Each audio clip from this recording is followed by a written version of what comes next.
Hi guys, jirtu Oromoo koo qaalee bakka jirteetti nagaan Rabbii isin biraa jiraatuun isiniin jedha. Rahuma takkarraan dhukkee kaasuu barbaada. Garuu guutuu viidiyoo gadi hin dhiisu keessaa mureen gadhiisa jechuudha.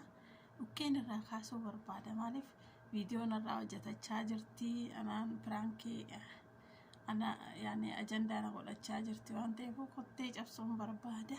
Nafaana ta'an gadhumaatitti warroonni maatii kiyyan ta'an subscribe gochuun maatii naaf ta'a. Warroonni maatii koo taatan guddaa galatoomaa isiniin jedha. Mana madaamii keessa jirta jalli yoo gadi baane malee viidiyoo dalaguu hin dandeenyu hedduu takka cinqiidha jechuudha. Hin ba'uu fanaanan yoo rabbiin na baase jechuudha inshallah as dhiyootti keessaa ba'uu deema. Hangam yoo guddatte baatii takkanatti hin guddattu. Akkasii kanaaf viidiyoo keessaa mureen gadhiise jechuudha. Yoo nan biyya ga'e immoo guutuu isaa gadi isinii dhiisa. Ammaaf ajandaa bareedduu tokko argadhe akkasii miin ilaala rahumaa yoo nan argadhe.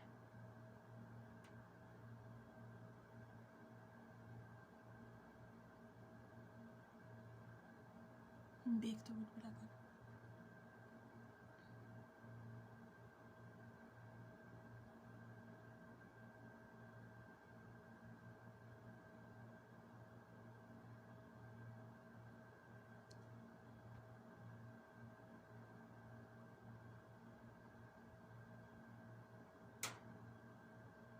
Amma WhatsApp irraa sagalee naa waraabaa turte.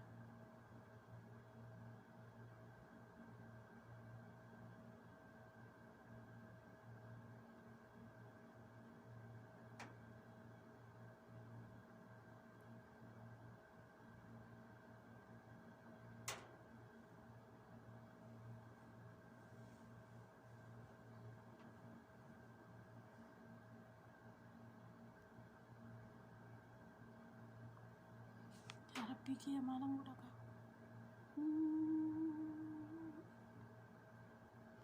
Ani tiktokii barachuu deema. Kanaafuu ajandaa biraa takka kaasuu barbaada. Tiktokii banuuf deema jechuudha. Kanaafuu ajandaa wayii uumuu barbaada. Beektanii namni keenya ajandaa barbaada waan ta'eef ajandaa wayii uumuu deema jechuudha. Ajandaan kunis maal inni Itoophiyaatti galee tanaan gara Yemanii deebee hajjii heeruma jedhee ajandaa uumuun barbaada. Sanaa booda warri tiktokiin dhufanii gara yuutuuba akkasii akkas jedhee faatu irratti illee hojjedheen ture. Garuu faatuuni tokkoffaa gadhiise malee lammaffaa gadi hin dhiifne. Takka bichaa gadhiise.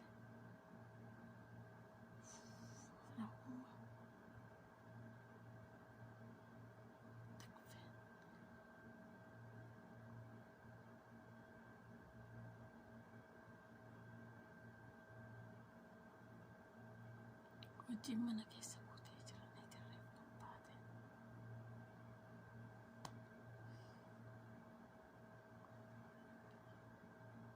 Yoo rahumaa dhabe sayyida soqadha wallahi. Sayyida irratti firaankii hojjedha.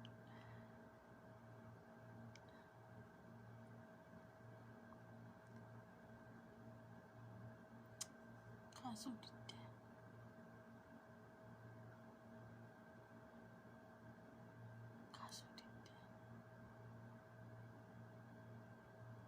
Telegraama deemee tanaan sayyid soqadha. Yoo sayyid narraa kaase firaankii narraa hojjedha. Isarraa illee firaankii hojjechuu yaada waan ta'eef firaankii irraa hojjedha jechuudha.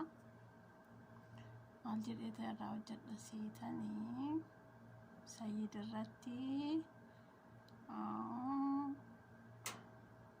namni ati guyyaa takka firaankii hojjetanii eenyu maqaan isaa gurbaan sun bultum jaartii isaatti geessee ani mucaafeeti jettiini daa'imummaatti micayyoo wayii gudeede maal jedhee ture jechuudha sayyidi sanarratti jechuudha. Namni suni ana jedhee sayyid irratti firaankii garuu gadi hin dhiisu sonduu jechuudha viidiyoo tana.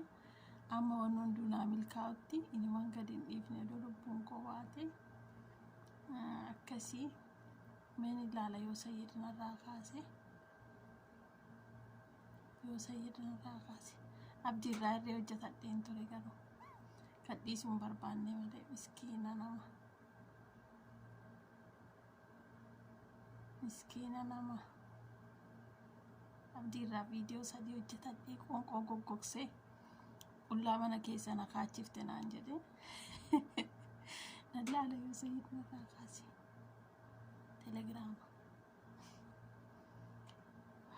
toleen jedhu naman gashu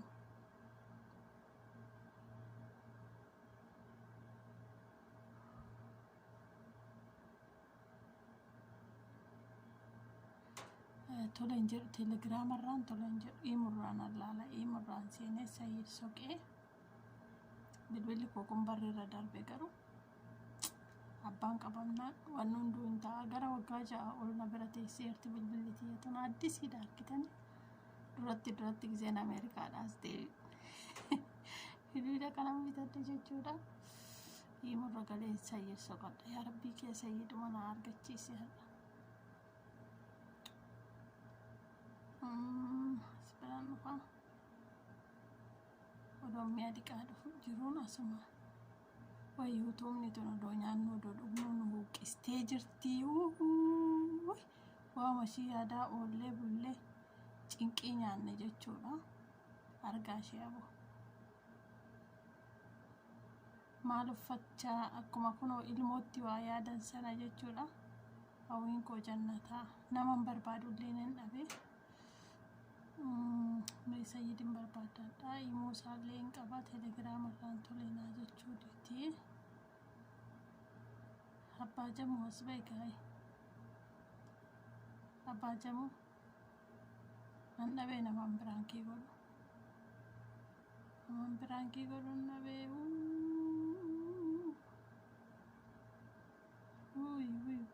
argadheera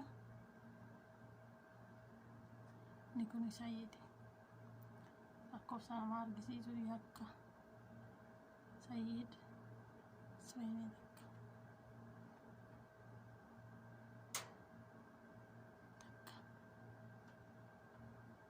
duwwaa addunyaan qullufattee teesse hin jiru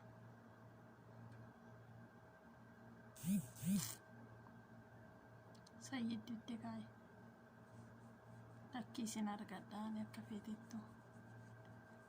feetettu sin argadha ka'ee beekiin namni tokko warri Itoophiyaa namni tokkoon hojjetu bilbilli jara kun akkatti gisee hundi piraankiin godheedhaan piraankii taadhuun faakiyyatti asis bilbilee achis bilbilee Sayyid waamu waayifaan irra hin jiru mee beekiin laala beekii shawu ni beektanii Enggak apa bilbila nama unda tu ya Allah amin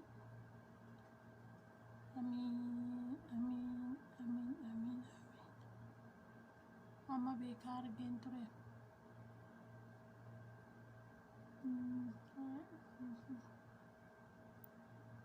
amma bekar genture bar hoftahu taate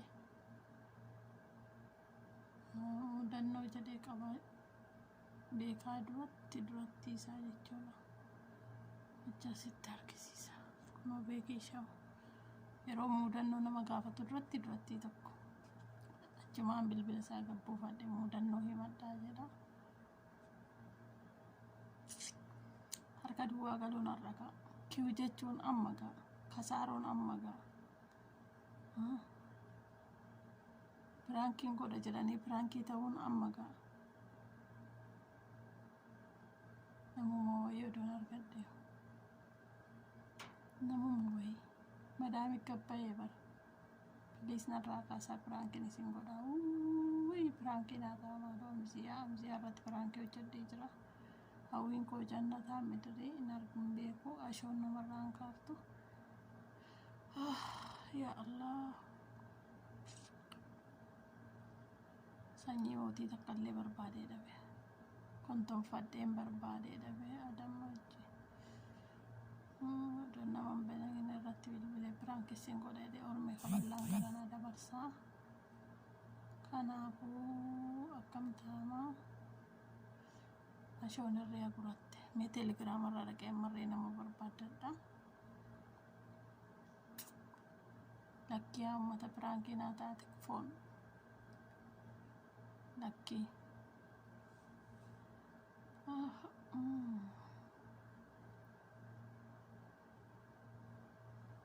ani fofsaan biyyatti gallee lola addunyaa sadaffaa banuudhaaf deemna jechuudha obsaa teeknoo maalan jedhaani beekaa meena laala telegiraama irraan amma himurraan bilbilee miti amma immoo telegiraama irraa itti bilbilee laala addunyaan aburatteetti chabboo maa agurtan bilbila abbaan barbaade ol seenee haa ba'u cinqii uzbillah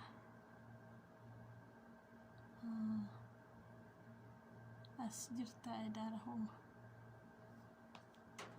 dhaamitiyaati namaan bilbilu ijoolleen akka jirtutti bilbila ofirraa hiite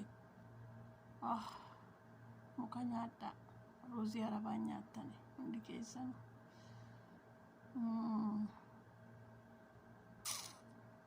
makkeetiyyaa kontoonfadhee si barbaada bara mucaan tokko mana jira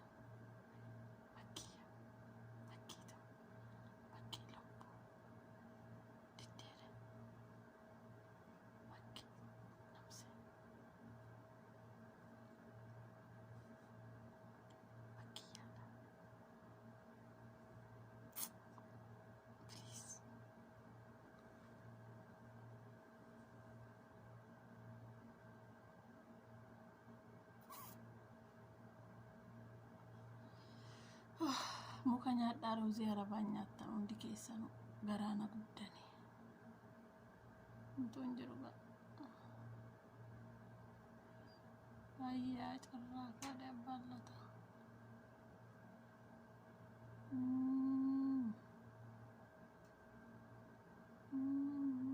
beektanii shimeemaan duratti hin beekaa ammaa miti amma bilbilaan naasuudhaan handu'a waamnaan handu'a walla waan jedhee irratti hojjeta waamaan jiru shimeemaan hin beektanii shimeemaan kan duratti salaalaayyuu waa'ee dibataa waa'ee adda addaa gabaasaa ture jechuudha addunyaa guututti bilbilee yoo natti deebisan maalan jedhaan akkasi gaabboo diddee jirtee natti deebinaa deebisuu didanii narraa kaasuu didanii maallarraa naa deebisuu yoo nan bilbilli jalaa hidhaadha akkasitti akkas taane ashoo durii ka ammaa tanan beeka ashoon ammaa jirtu jiraachuu baattu illee irraa quban qabu garuu waamee jira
ashoo kaasimii tokko ilaa jedhe maaltu sirraa bade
no problem bilbilan kaasu addunyaan maaliif seetaan pirankidha waan ta'eef bilbilan kaasan no problem isinii godha